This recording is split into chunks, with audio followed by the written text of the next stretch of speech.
Assume we are given a Markov chain and we are looking for its steady-state distribution. We have already seen a numerical way of computing it. Just start from any initial distribution vector and then repeatedly multiply it on the right with the transition matrix P.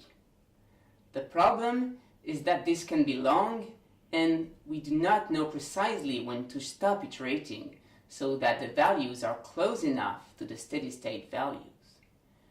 We want to do better than that. What we can do is use the recursive expression for state distribution vectors which we saw earlier. Now let n tend to infinity. Both pi of n and pi of n plus 1 converge to pi, so the steady-state distribution vector should satisfy the simple matrix equation pi equals pi times p. Let's see what this implies on a given state I. The steady-state probability pi I should equal the sum of pi j pji over all states j, or equivalently, pi I multiplied by 1 minus pii equals the sum over all other states j different from I of the product pi j pji.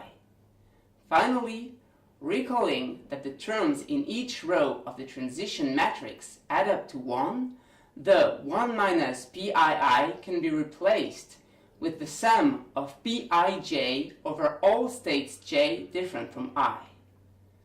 So, for each state I, we have this equality, which is called a balance equation. That equation actually has a nice interpretation. When we are in the steady-state regime, so when the probabilities aren't moving anymore, then the process must visit each state I from time to time, but on average, it should leave state I as frequently as it enters it. Otherwise, that would mean that the proportion of time in state I is changing. So, how often do we leave state I? More precisely, from one time period to another, what is the probability of leaving state I? Well, first we need to be in state I, which occurs with probability pi I. And we also need to have a transition from I to another state, resulting in the sum of transition probabilities here. Similarly, how often do we enter state I? Well, before we needed to be in a state j different from I, and to have a transition from j to I, which occurs with probability pji. So this reasoning, we enter as often as we exit, gives us the balance equation for each state. Note that this reasoning also works for any closed region in the transition diagram, which may contain several states. The sum of the frequencies of outgoing transitions must equal the sum of the frequencies of incoming transitions. And the frequency of a transition is just the steady-state probability of the origin state multiplied by the transition probability. Sometimes, selecting the closed regions to use smartly gives us simpler equations than reasoning on a per-state basis.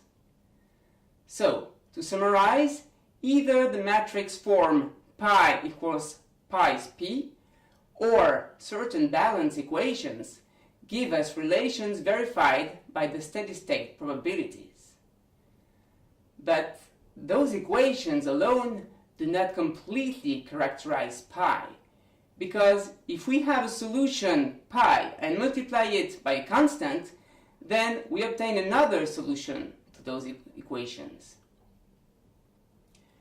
We therefore need to use the additional condition that the vector pi contains the steady-state probabilities of all states, and thus its values must add up to 1.